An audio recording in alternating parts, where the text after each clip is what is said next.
All right, this next poem is Cliff Sr.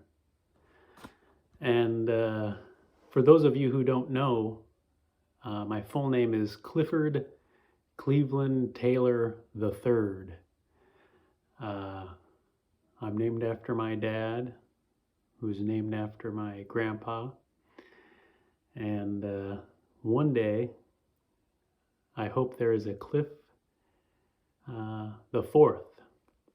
That has always been the plan.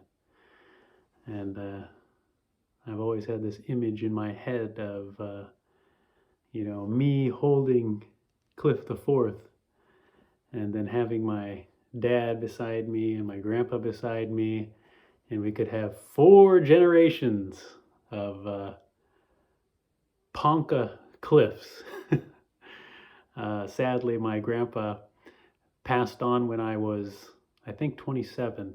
So we might have to Photoshop him in or get some cool local art friend to maybe do like a photorealistic psychedelic painting of him and kind of have him kind of spiritually included in that way in the photo, kind of like at the end of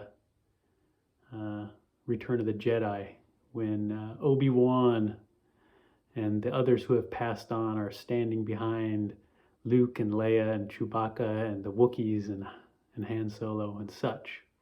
It's just a thought. It's just a thought. But I'm really proud and happy to be the grandson of Cliff, the original Cliff Taylor. And I'm also very grateful that I got to have my grandpa in my life for 27 years. It's kind of like having a sacred river,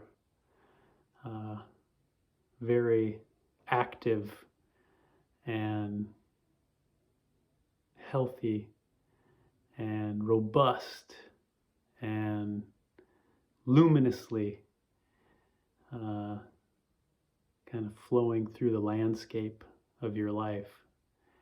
Like you feel damn lucky to have that river as such a core part of the land of you. That's kind of how I feel about my grandpas and my grandmas, but about my grandpa Cliff. He grew up around Niobrara, kind of the Ponca homelands, and then moved to Norfolk, Nebraska, not too far away, about maybe an hour south of Norfolk.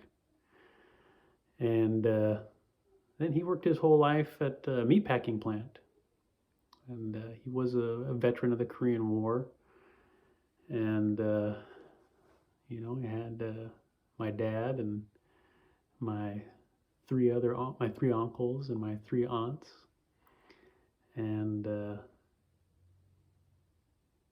he was just a beautiful soul, beautiful Indian grandpa, beautiful Indian man. And I guess when I picture him, I just picture the light of our homelands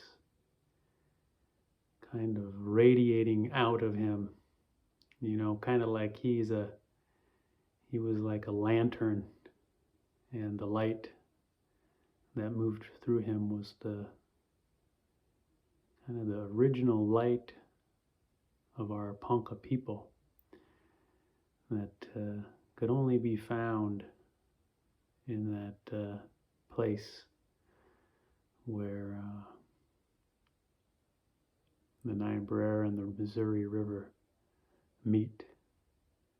He was a good guy. So I wrote this little poem about him, and maybe we'll just kind of jump into it. I kind of wanted to do this one as like a little impromptu reading. I recently had 5 of my poems published in this Oakwood journal from South Dakota State University. And I thought I would read one of the 5 poems in there. And this is the one that kind of jumped out at me to read. So the poem is Cliff Sr. I wish I remembered more stories from my grandpa. Who doesn't, I guess? My mom would often comment on how he talked so quietly you could barely hear him. My little brother spent more time with him than I did, as he lived with him for a while when he got out of juvenile detention. He has some good stories, and they're all new to me. Sometimes at my gas station, Indians I didn't know would come in, learn who I was, and tell me stories about my grandpa's house back in the day. There was always a big pot of soup on, they'd say. He was always feeding everyone who stopped in. I remember visiting him on my way up to Sundance, hanging out with him in his bedroom when he was on oxygen. He sat up and lit himself a cigarette, handed me one when I asked for one. He was on his way out. This was the kind of smoke you couldn't regret. So what are they going to do? Pierce your nipples? He asked. Yeah, something like that, I said, smiling. I wonder what story my grandpa would share if he heard me read this poem. I wonder what he would share if he could only share just one. Grandpa, you're up. Man, what I wouldn't do to have some kind of magic carpet with some special homing device that could fly me around to every living person who knew my grandpa and who had a damn good story to tell about him. And, I'd use this same phone and I would say, tell that story about my grandpa. And I'd record that story. And maybe this magic carpet would take me to 1 or 2 or maybe 300 or 400 people. And I'd get 300 or 400 stories about my grandpa, the original Cliff Taylor.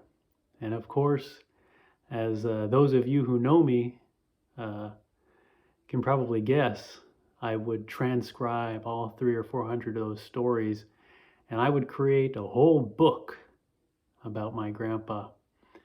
And it would be 400 stories kind of depicting the humble, sacred, much loved mountain of that man. And man, it would be just one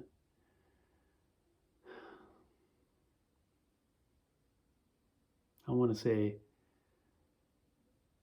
rain wet, thunder and lightning touched love letter. It'd be one hell of a love letter.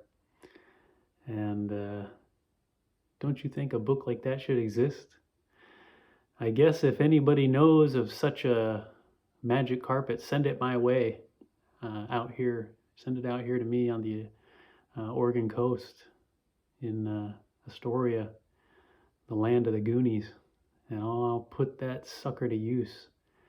And I'll take a month off of the co-op where I'm cashier, and I will throw myself in 100% to that project, and I'll create that book. And I bet the whole world, this whole planet, will be,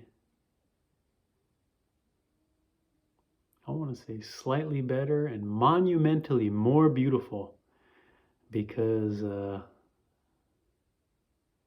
such a book will then exist that remembers and honors a man like my grandpa, that remembers my grandpa. So thanks for joining me and listening to my poem about my grandpa. I guess I just want to say, write a poem about your grandpa and share it with your family. And maybe if we don't have that magic carpet and we don't have these books that exist, we do have these poems that we've written. And when we read them, not only will we recall these grandparents of ours, but I believe we will increase their actual spiritual presence in our lives, because they might not be here eating at the potluck beside us anymore, at least sitting at the picnic table with us, but they damn sure as well are with us in spirit. Thank you, relatives.